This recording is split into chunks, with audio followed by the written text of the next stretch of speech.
All right, good day, everyone, and thank you for joining us for our office hours with yours truly, 21st CCLC NTAC.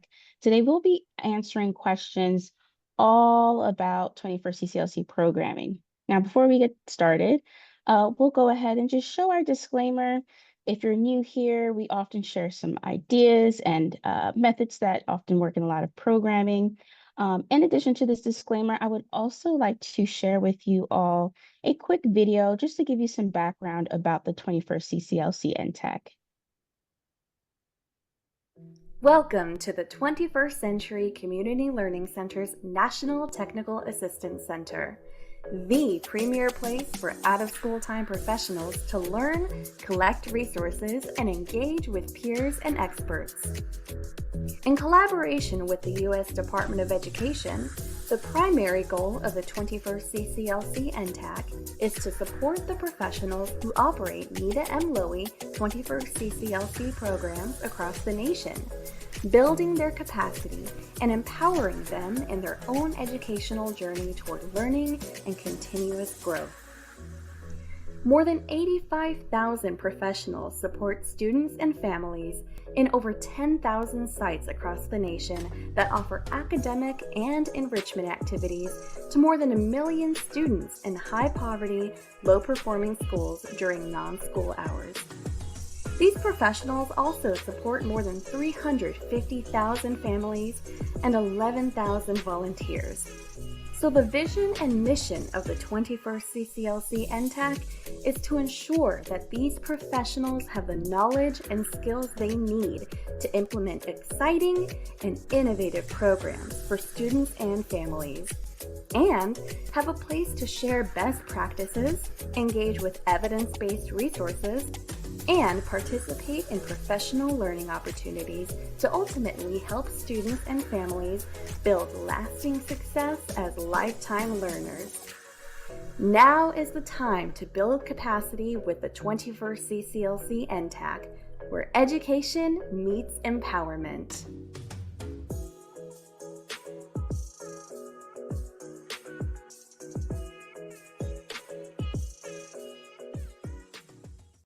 All right, and just to reiterate, again, the vision and mission of our 21st CCLC NTAC team is to support everyone who plays a role in implementing 21st CCLC programs, right?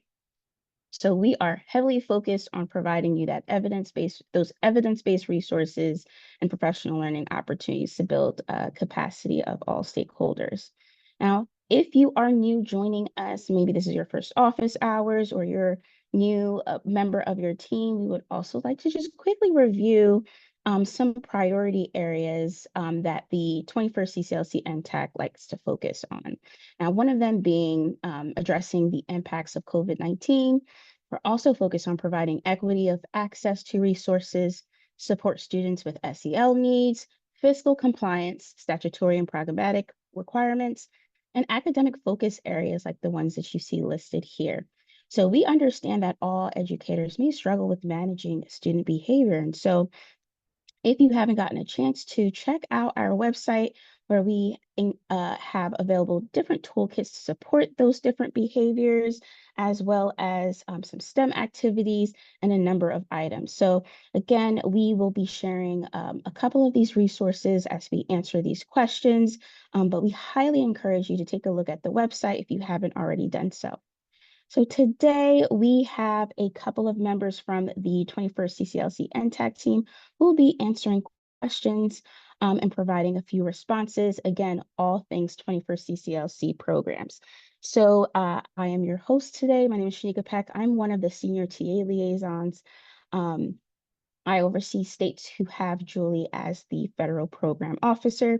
And I'm joined today by Brittany and Chaz, who are our sub-grantee TA liaisons. And of course, you may notice there are a few other members of the NTAC team joining us. If you all haven't gotten a chance to, we highly encourage to share a little bit of information about yourself in the chat.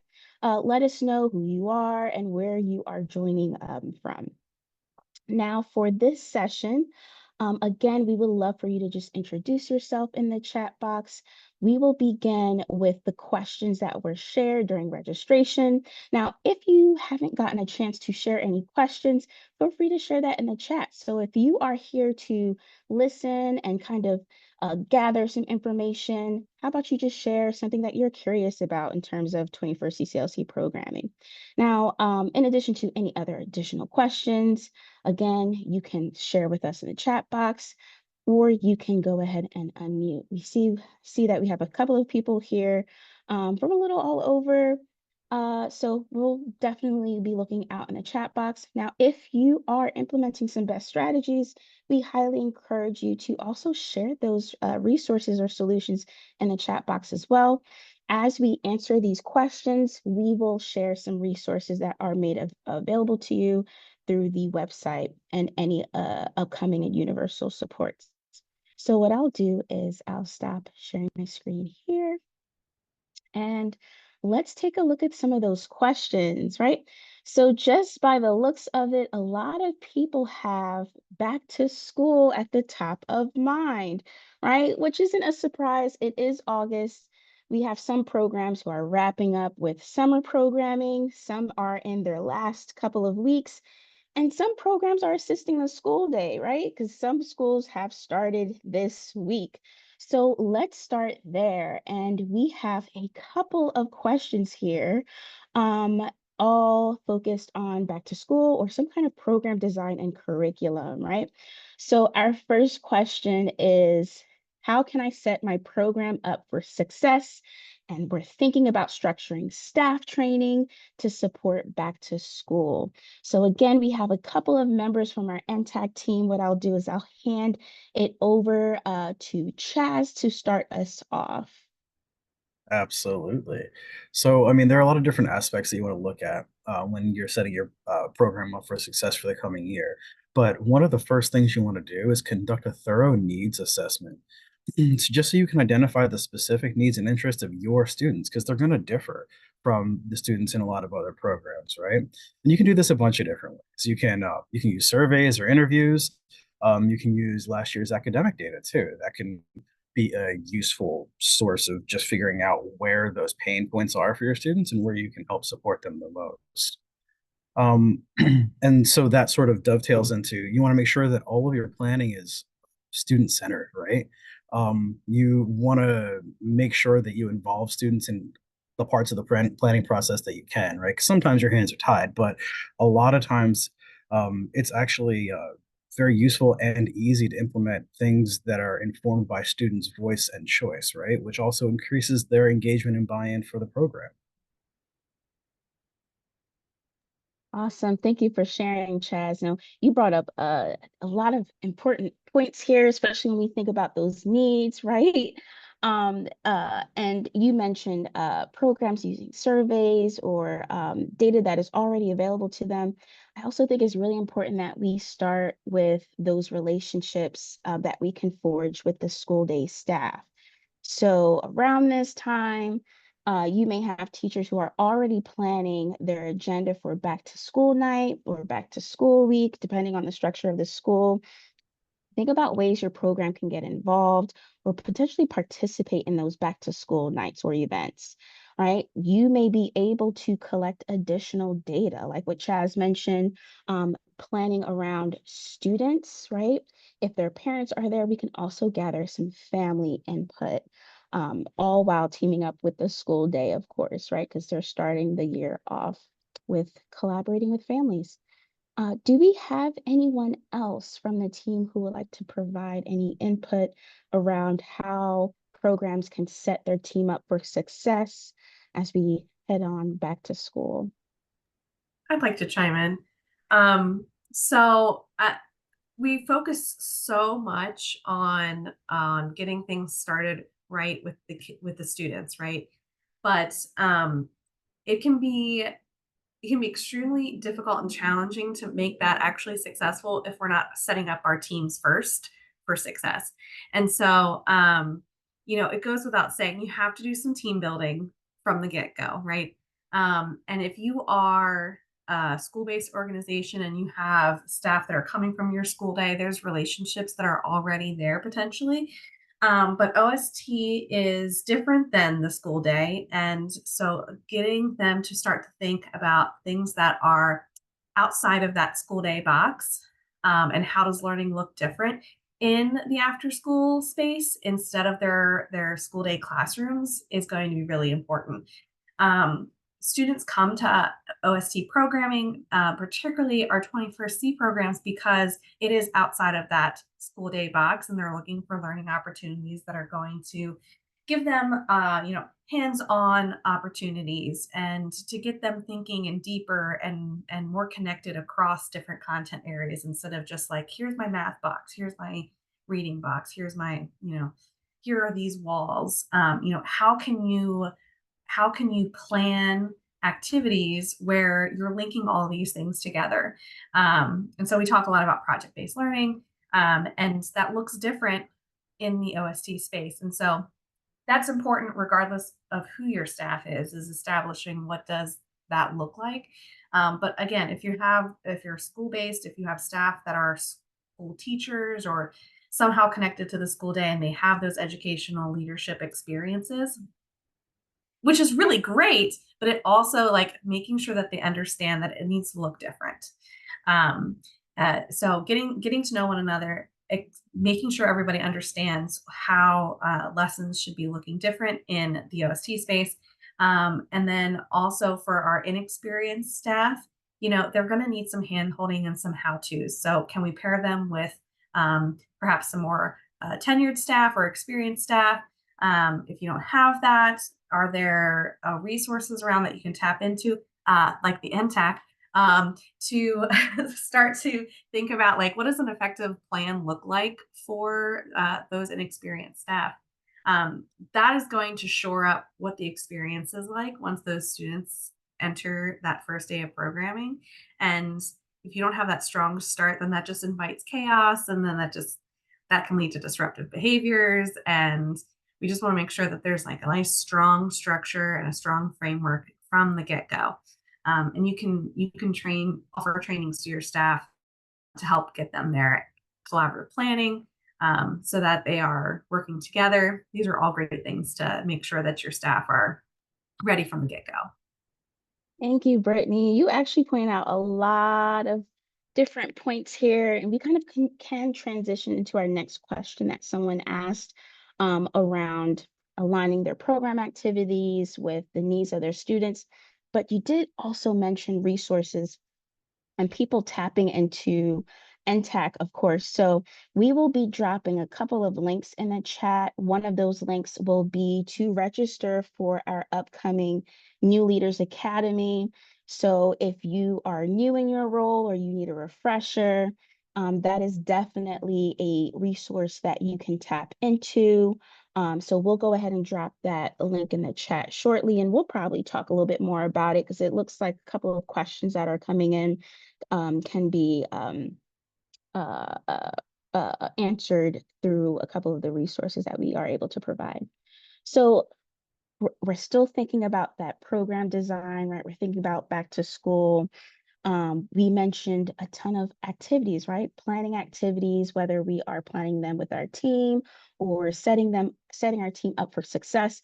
One question asked about strategies that they can use to align their program activities with the needs of the students that they plan to serve for this year. So I'm going to open the floor up to anyone on our team to get us started with those strategies. So I don't want to sound like a broken record, but I mean, this is super important, right? You want to make sure that you're conducting needs assessments, right? So because we can't create activities that are addressing program needs, like the needs of students in our program, unless we know what the needs of those students in our program are. So, making sure we make, thorough use of student surveys and interviews, as well as, again, looking back on that academic data. It's important to note that even if there are needs that we feel like, we don't have the material or capability to meet ourselves, we can also then look for community partnerships to help support some of those aspects that we might not be equipped to help students support when it comes to needs. Something that comes to mind is mental health support or like career exploration, things like that, where partnering with other local community organizations could help really serve those needs in ways that we may not be able to. Thank Yeah, you, Chaz. Oh, go ahead, Brittany. sorry. I just wanted to piggyback on that real quick. So it being that it's the beginning of the school year, sometimes knowing what is needed can, even with a needs assessment, you might not necessarily know all that information yet, right? Because you're just getting started. So you have to look at, previous year's data, but also, this I mentioned like team building for your staff. Do some team building with the students at the beginning of the school year, right? Get them interacting with each other and setting some of those expectations for your program with the students. Build group norms together and have them, help define and create what the program means to them. It's going to increase student buy-in, and when you have that, you'll see, over time, the ownership that they take over the choices that they make and how they participate in the program is much deeper, much more impactful, and ultimately it leads to smooth running programs and things like that. Not to say that there will never be problems; there will always be something, right? But by having a kind of that setting the tone at the beginning of the school year, right? That's where my head's at around this.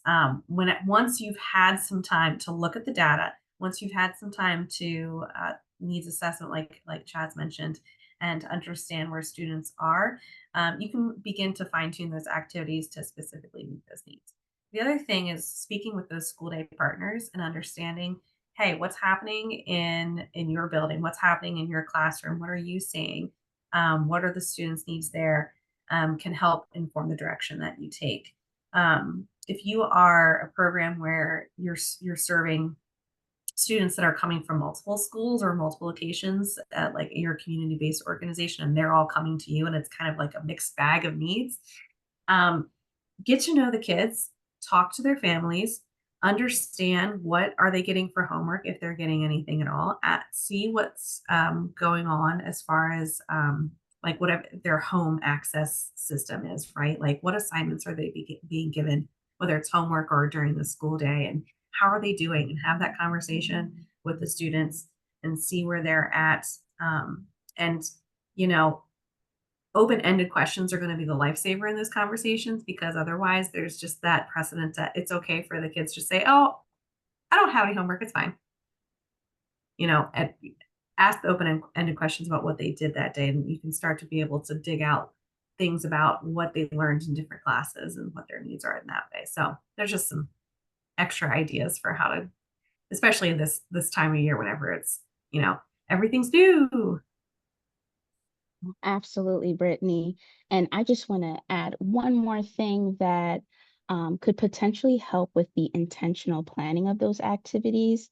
And that's with starting with your grant, right? Now, you may not have been a part of the team when it, came to writing that grant, but when you were awarded, it's really important that we think about what we agreed to, right? Some of our states may have some special focus areas or would like to increase the number of family engagement opportunities. There may be a special focus around improving literacy or math or tying in more STEM or STEAM activities. And so it's really important that we understand our grant and make sure our staff also understand the grant so that we can go ahead and follow through by intentionally planning those activities, all while incorporating youth and family voice based on what we're learning from those team building activities, right? And a number of things. So it's really important that we understand what we said that we would do. Let's see, Chaz, I see you're unmuted. Do you want to add one more thing before we move on to the next question? I do, yeah. It dawned on me while Brittany was talking. I think it's important to also emphasize that you want to continuously review and adjust the program activities that you're putting together based on not just your student feedback, but the outcomes of your students, right? You have to make sure that you're flexible and you're willing to make changes to meet the evolving needs of your students, right? Because the needs that they start the year with could be very different than the needs that they have mid-year or at the end of the year. So you want to make sure you have that flexibility to be able to pivot and adjust. Thank you. So I'm hearing a lot of setting the tone for the year, whether we're doing team building activities with staff and youth. We're hearing a lot of partnering with the school day and other organizations to help support providing those services and activities. We also touch base on, making sure you understand your grant.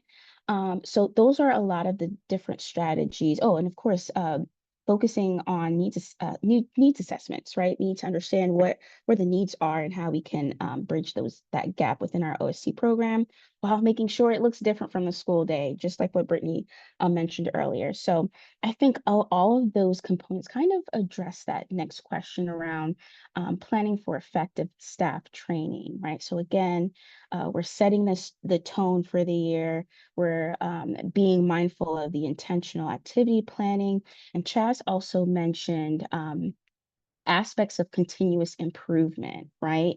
Um, Definitely, do not continue to do something that is not working for your program. Find ways to enhance it, whether you're implementing feedback or you're just making some changes here and there. All right, so what we'll do is we are going to transition just a little bit into those resources that we can, or technical assistance that we can that we can use to help our staff. So let's start with this next question. And again, if you are just joining us, please feel free to add your question to the chat. We're reviewing the questions that was shared during registration, but again, if anything pops up in your mind, definitely feel free to share. Okay, so here's a question. How can I find resources or training materials related to having reflective conversations? I'm gonna open the floor. Yeah, I'll chime in on this one. So we have on the NTAC website, there's a toolkit, which actually we spent a lot of time looking at this yesterday in our huddle. But in the Becoming a Leader toolkit, there are several different tools, and one of them is on having real conversations and coaching techniques that you can implement with staff, but also with students. And basically, this is just it's a one pager document that kind of maps out for you how to have that conversation to encourage reflection. Again, from staff or students, you could use this with your students too. But you, as a program leader, taking that role of coach, right?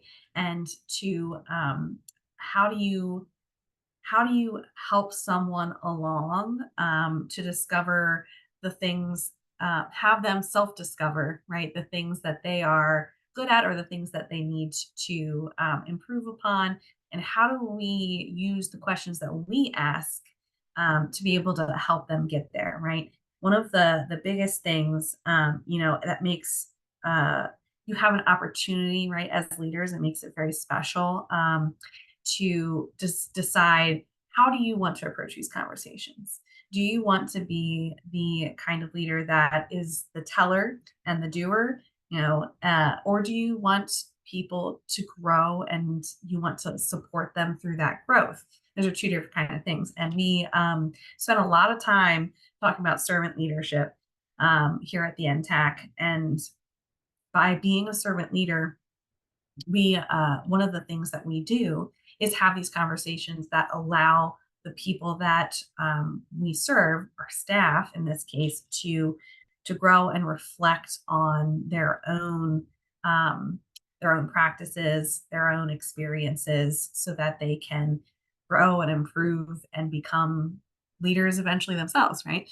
So it is a quick little tool, but the whole toolkit has a lot of other things in it that can be really helpful, especially for new leaders looking to just a little extra support in their roles. But having those reflective conversations can be daunting. but they are so important. And this tool is a very simple one to just get you started. Thank you, Brittany. I'm going to go ahead and share a link to our archived resources. Brittany mentioned the most recent training around supporting this reflective conversation. So if you weren't able to join that webinar, we have all of our webinars recorded and available on the site. So again, make sure you are taking a look at the website, take a look at the archive resources, and you'll see our previously recorded webinars found there, as well as the Y4Y archive site. Again, as we move throughout this office hours, we'll be sharing links in the chat to connect you to any resources that we're sharing, and we'll continue to do so. All right, so our next question is around how can we connect with other subgrantees to share best practices and resources? Go ahead and jump in. So, I mean, I guess the most obvious answer is office hours like this one, right, are a great way to connect with other, sub-grantees and learn about best practices. Because ideally, we're all just sharing in the different strategies that we know that work, right? Things that we have seen boots on the ground and actually implemented well and effectively. It's also important to note that there are a lot of different educational communities in practice that you can look into joining. And so your state probably has them. Other local educational support different initiatives in your state probably have communities of practice that you can access, but there are also national communities of practice that it's worth looking into. And depending on what area that you're looking to improve in, some of them might be more beneficial to you than others, but it's always worth reaching out and finding others with whom you can connect in order to share resources, because none of us have all of the answers, but all of us have some of the answers. So if we put all those answers together, then we can improve all of our programs. Awesome. Thank you, Chaz. So again, Chaz mentioned a couple of universal supports that we already have available out there. And I think that kind of addresses that next question around what we can do if we are a new leader in our program. The first place to start would be that New Leaders Academy, which is a 3-day series. And what I'll do is I'll just go ahead and share the registration link for the New Leaders Academy in the chat. When you get a chance, feel free to go ahead and register. That is definitely coming up. I believe, is that next It's next week? next week, Tuesday, Wednesday, and Thursday, 3-part series for new leaders. Awesome. And like we mentioned before, a lot of the webinars that we provide are recorded. So if you are not available to attend live, definitely check out our website and head over to the archive resources where you'll be able to find a lot of those recordings there. All right, so we are going to kind of ease away from the trainings and supporting new staff just a little bit, and kind of talk. We'll transition over to focusing more on our staff, student, and family engagement. What we're seeing a lot of issues happening across the nation is around recruiting and retaining not just youth, but also staff. So what we'll do is we'll go ahead and start with the question someone asked, how can we start off the school year on a strong foot with family engagement? I'd like to jump on that one. So this is such an opportunity to start off strong, right? Regardless of whether you have been an existing program or a new program, the start of a new school year is a clean slate for everybody to start fresh, start from scratch, to try new things. And the biggest thing that I think that you can do to ensure strong family engagement is making sure that expectations on what the program is and what it does and what you need from them is clear.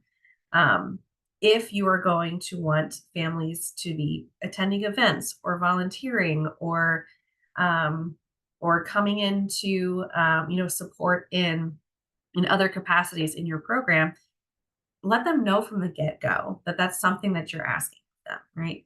it will do no good if you don't say anything about it now, and then a few months down the line you try to throw something together and it comes from kind of left field, and they don't realize that it's going to be a requirement for them. Um, we want family engagement because the whenever students aren't at school, where are they? They're at home. They're with their families, right? And so whatever we're experiencing in our programs, whatever our students are experiencing in their programs, we want to be able to talk about those things with families, and having that open line of communication with them is going to be really important. And so again, setting that expectation, setting that standard of this is what communication is going to look like from the get-go, having a plan for it. You can always adjust or change or modify, the plan to better meet the needs. But I've seen programs where it just wasn't clear at the beginning, and then students retention kind of drops off because then there wasn't family buy-in. That expectation wasn't clear, and it wasn't set in such a way that it was understood that, oh, like, this program has mandatory X days a week, or I need to make sure that I'm at these different events throughout the year. Having those things planned out and mapped out from the get-go and communicating from the start is going to ensure a really strong footing in engaging your families. Absolutely. I couldn't agree more. And honestly, I think a really great way in order to do that is to sort of conduct regular, just family communication sessions, right? You just bring them in, you do an initial family orientation one, right? Where you set out all the needs and the requirements that Brittany was just talking about. And then you can bring them back in periodically so you can gather their input, and then use the family voice in order to shape and craft impactful activities and programs that not just the students but the entire family can get on board with. I know I've seen a lot of really good interaction when it comes to family nights surrounding potlucks, right? Because everybody loves to eat, and I love eating new things. So that is a great way for me to eat new things, and then also bring all of our families together, right? And and eat things that I could never cook because I can't boil water. But that's a whole different topic. I can't help but think, Chaz, about at summer symposium there was that panel of students with a couple students from the International High School in San Francisco, um, and they have some kind of event or tangent of their program that involves families that is centered around food and cultural celebrations. And what a great way to uplift families, especially if you have an increasingly diverse population, or if you have like an estranged population, maybe there's just not that connection there and you want to build the connection. Food is a great way, but we can't spend money on food from our 21st C budget. So potluck, right? Everybody pitching in is so great. And I absolutely love that. And I also think that, tying it in thematically somehow into whatever you're doing with your program. For the case of the students that we heard at summer symposium, it was a cultural celebration at the International High School. Like that just aligned with everything, right? Looking at what you want to do in your program, what the needs are, and seeing how you can intertwine all those things will also increase buy-in from the families, which increases engagement. Awesome. Thank you, Brittany and Chaz. I think with your response, you actually touched on the follow-up question around methods that programs can use to act on family feedback and improve program satisfaction. So those were all great suggestions. Um, just a quick reminder for those of you who weren't able to join Summer Symposium, I believe that is also recorded. You should be getting information around the access to that recording to your emails pretty soon. So definitely be on the lookout for that. And of course, we would love to follow up with you all around what else we can do to support. As I think we had a couple of states here who are present with us who kind of shared their own ideas around family engagement, because again, that was definitely an area of interest for a lot of states for their 21st CCLC program. So thank you, Brittany and Chaz. I think it's safe to move on to the next couple of questions. This time, we're going to move away from family engagement and kind of pivot over to staff, right? And then we'll just make our way to supporting student engagement and retention. So thinking about staff, can you offer tips for recruiting and retaining qualified staff for programming? This is something that we hear a lot, isn't it? It seems to be more of like a national issue. So first of all, you're not alone if you're struggling with this. Um, the thing that I want to hone in on the most is what that first kind of touch point is: an onboarding process. Um, if you're not strong in your onboarding and training, they're not going to feel supported, and that could mean that they might find that they're not successful. They're not going to feel fulfilled, and then they're going to probably leave, right? It's a little bit of a cycle. But finding qualified staff in the first place is the more challenging piece of it, right? Because if you don't have qualified candidates, how are you going to staff your program? There's no one to retain if you don't have anybody to hire. Um, that's a big problem. Looking to your school day partners and seeing if there's any teachers that would be, interested in just, couple hours a week, maybe, and a few extra dollars in their bank account to work in the program is a good first step. Um, it, that the biggest piece is offering them that flexibility, because they have perhaps their own families, or they have their own interests outside of their day jobs that they'll want to pursue. And so you have, let's say, this math teacher that can do Monday and Wednesdays, and you have a science teacher that can do Tuesdays and Thursdays. Like, can you be flexible around your staffing in that way, so that you have highly qualified people, and they're interested then in working with students because they are educators, but they have the flexibility to not necessarily be tied down the entire week for 15 hours a day. That can be a real struggle for educators, because the school day is long and everybody's tired. But what if you don't have that option either? I think about looking at your local colleges and universities. Are there high school students in kind of like on a education interest that might be looking to get some service hours in your program, that could volunteer? That's not staff, but it might be a good way to start to build that bridge towards training youth to eventually become staff in your programs. Thank you, Brittany. I just want to share my own experience. When I was in college, I majored in elementary education, but my department partnered with a lot of the schools in the local area.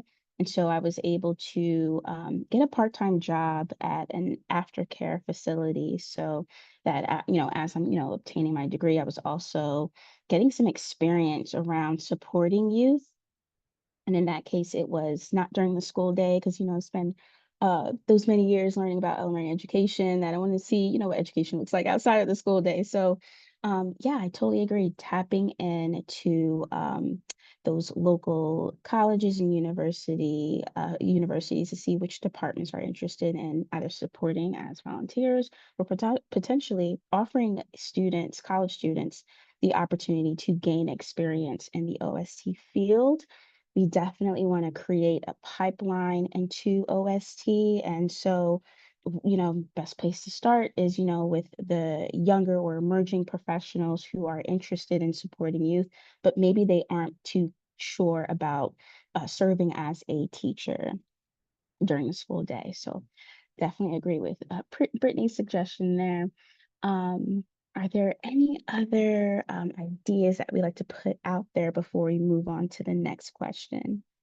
Yeah, I just want to speak to the retention part of it because recruiting is obviously the hardest part, right? But keeping staff is also very important and very difficult, right? And I think one of the best ways to encourage staff to stick around, especially that staff that you see real potential in, is making sure that you provide continuous learning opportunities for them, right? And that can take a bunch of different things. That can be workshops, it can be additional certifications that they could pursue, or just advanced training sessions, right? And so that doesn't just improve your staff skills, but it gives them more investment in your program in general. And then piggybacking off of that, you also want to offer um, sort of clear pathways for career advancement within your organization, right? And so I remember when I was program director, I would be at sites and I'd see people like frontline staff who were really good, and I'd say, "Hey, listen, I'd really like you to go to this training because there will be a center, director position opening up, like a site director position opening up, and if you have this, and this skill, then that could be something that we can move you into, showing them that there is a path forward for them and that those skills that they're using can be, further developed and then used in a different capacity. Thank you, Chaz. That actually addresses our next question around strategies or professional development opportunities that we can offer to help retain our staff, right? So that additional training and support, but of course, advancement. That's important. We definitely want to remain stagnant in where we are in our career journey.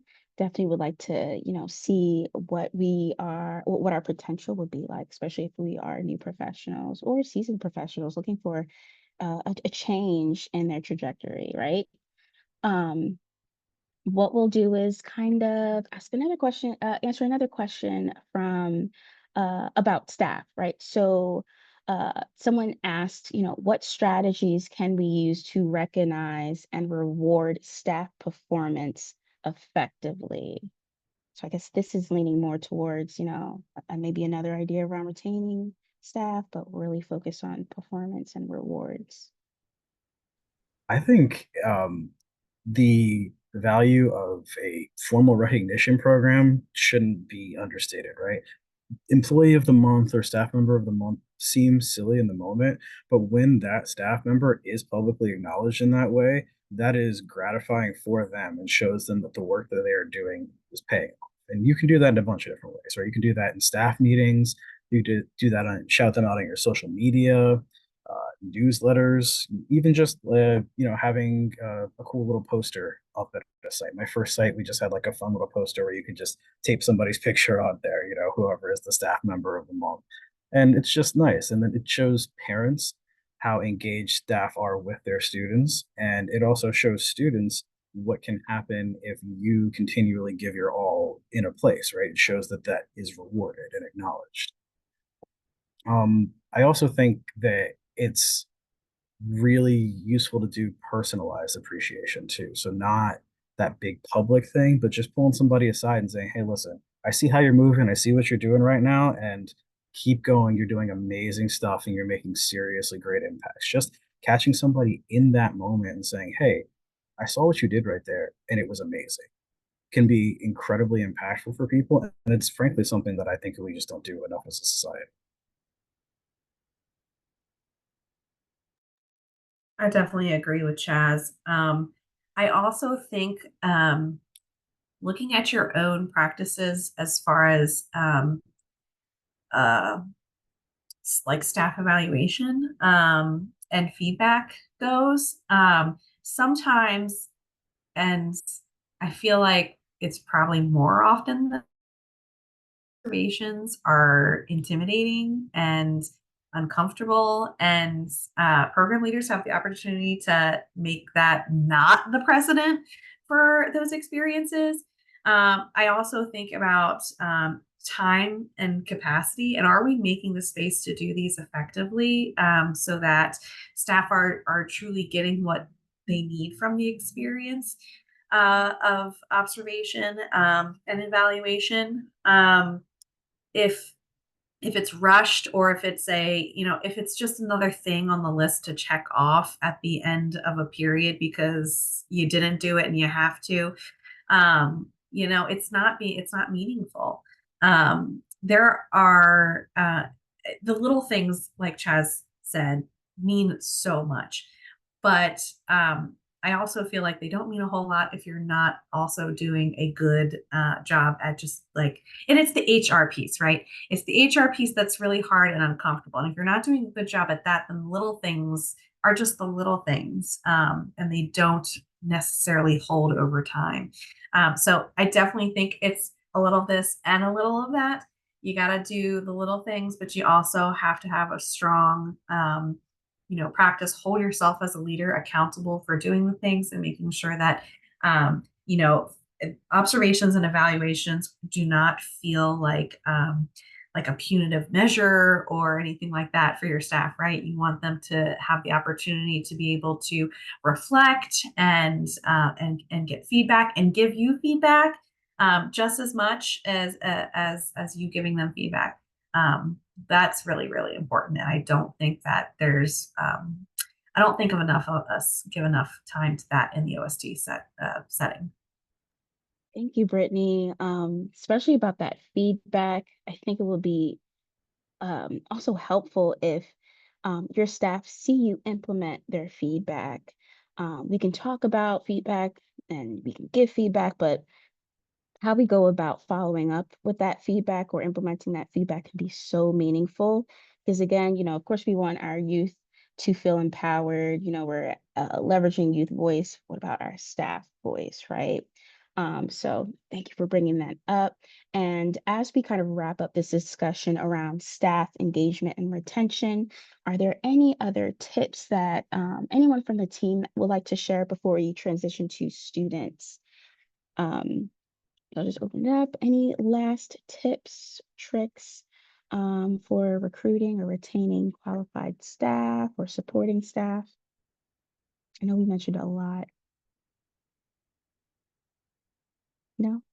All right, I sounds good. guess, you know Oh, what, hold on. I guess building on the feedback piece that we've been talking about, sometimes the most impactful or meaningful feedback that we get from our staff is something they're not comfortable telling us face to face, right? So having an anonymous or a semi-anonymous way in order to provide some of that feedback so that we can receive it, because sometimes the hardest things are the things that we really need to hear, but the things that somebody isn't comfortable telling us. So I'm a big fan of an old school anonymous feedback box, and go through it, at the end of every week or whatever, and just see ways that people are thinking that you can make your program better, because you'd be surprised with the ideas that you come in, that you encounter. And then again, when staff sees you implementing these, items of feedback, then they are also encouraged. thank you, Chaz. And we have someone sharing the chat to lean into staff strengths and interests when possible. Right. So these are all great ideas. And again, if you have any input that you like to share or additional questions, drop them in the chat. So what we'll do now is transition into students, right? So this is a big question, and I'm gonna send this question over to Chaz. How can we address the behaviors from disruptive students? Yep. That is a very common question that we run into, right? I mean, I think it's first important to note that most disruptive behaviors that you see from students are symptomatic of something else that's going on with them. So it's important to have that empathy piece from the beginning and understand what the students are dealing with. But that being said, we want to make sure that we have a framework in place to guide positive student behavior. And turns out, NTAC has a very trusty toolkit in implementing best practices around guiding student behavior. So you want to make sure that you're establishing clear behavioral expectations from Jump Street, right? From the absolute beginning, we want to make sure that we're all crystal clear on what our norms are and what's expected of us as a program. And so it's a really good idea to, sit down and have a group discussion about that and establish those norms together as a group, because you're going to be operating as a group. So we need to all agree on the norms so that when one of those norms has been violated or pushed, that we can all address it as a group. Um, a great way to do stuff like that is by having restorative circles, right? You can have reactive restorative circles where you have everybody come together once some sort of harm has been done, but proactive restorative circles where you meet regularly and just talk about the state of the program and make sure that you reinforce those norms. That's a great way to keep everybody on the same page about what's expected of them. We also have a great restorative practices series on the NTAC website that leads you through the initial stages of like how you put together these circles and how you run them if you've never run them before. Also, I think it's important to implement trauma-informed care practices around these behaviors because again, they're symptomatic most often of trauma that the student has occurred in some way, shape, or form. And we have a excellent what we call huddles, which are just quick 30-minute blasts of resources centered around certain topics. And we have one that's centered all around trauma-informed care and provides a myriad of resources that help you support your students and help you work them through that process. For particularly disruptive students where these practices might not be effective, it's worth checking in with school day personnel, right? Because a lot of students that are evincing these behaviors in your day-to-day programming are also evincing them in school, and very often there could be some sort of behavioral intervention plan that takes place during the school day that you can then touch base with whatever professionals are in charge of implementing that, and then adapt some of those practices to your after school time too. Awesome. Thank you, Chaz. You actually shared a ton of resources. What I'm going to do right now is just add a registration link for that huddle that Chaz mentioned. This one's focused on that Castle OST toolkit. Again, our huddles are 30-minute sessions. Where you can learn a little bit more about a tool that is available to you through our website or through our partners. It's very quick and informative. But again, there are tons of universal supports that we have available to you all. So again, if you haven't already done so, please head over to the website, click the Our Resources page, and check out all of the resources that we have for you all. All right, so I see someone's hand raised. Can you go ahead and unmute your mic and share? Hi, can you hear me? Yes. Okay, good. I've been having trouble with my mic. Hi, my name is Andrea Baya, and I am with the Bureau of Indian Education. I'm a new coordinator with the 21st Century Grant. There's all these webinars and like the toolkit, the huddle, I think, and then there's the new coordinators training. I'm a little confused as to are we to participate in all these as new coordinators? And anyone from the team can chime in. If you are, so from my experience, if you are a new team member or a new coordinator, I would definitely start with the New Leaders Academy first, but definitely touch base with your program director to see which of these resources are relevant to your position. We understand that not all huddles may be applicable to everybody, a part of the 21st CCLC program ecosystem, but they are available to anyone who is in need in terms of that specific topic area. Is there anyone else on the team who would like to chime in? Yeah, I just would add that, everything that the NTAC offers is there for you to utilize as you see fit.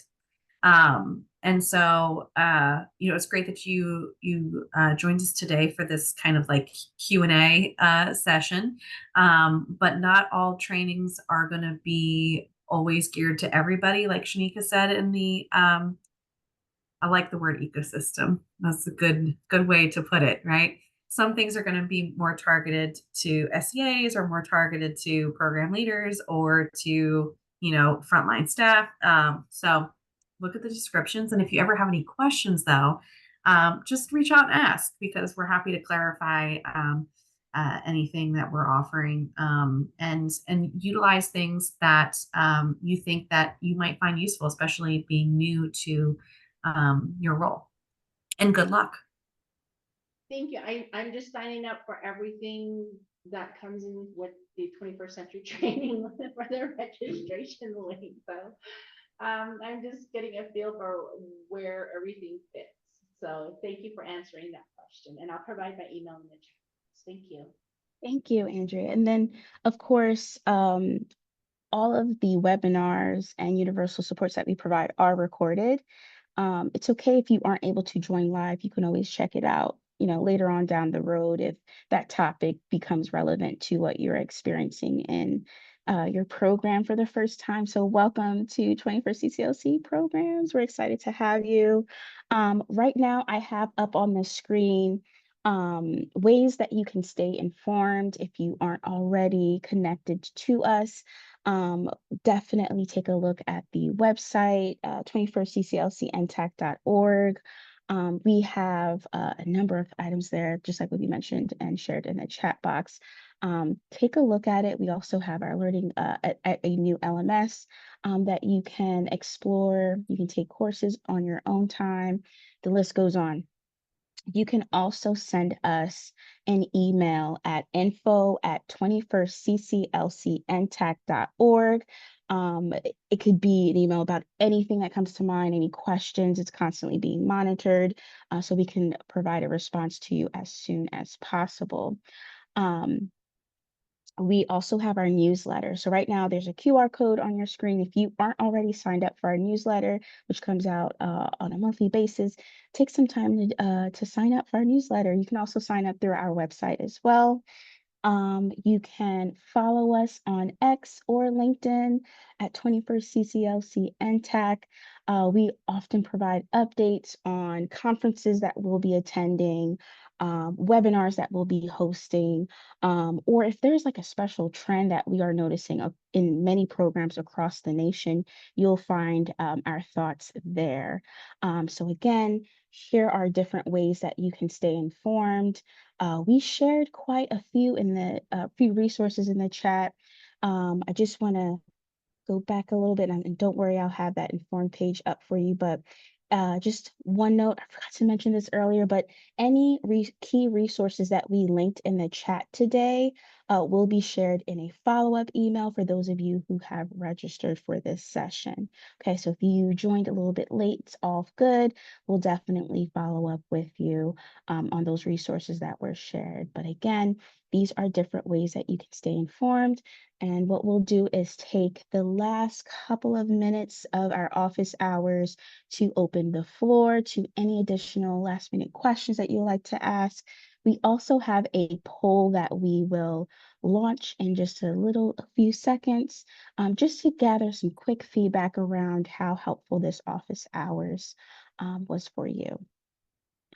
And thank you to all of you who were able to join us today. It's been a pleasure. Great ideas were shared in the chat.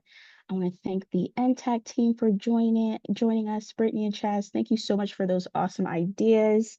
I'm definitely excited about programming at the start of the year, although it felt pretty quick, right? We're already in the new school year.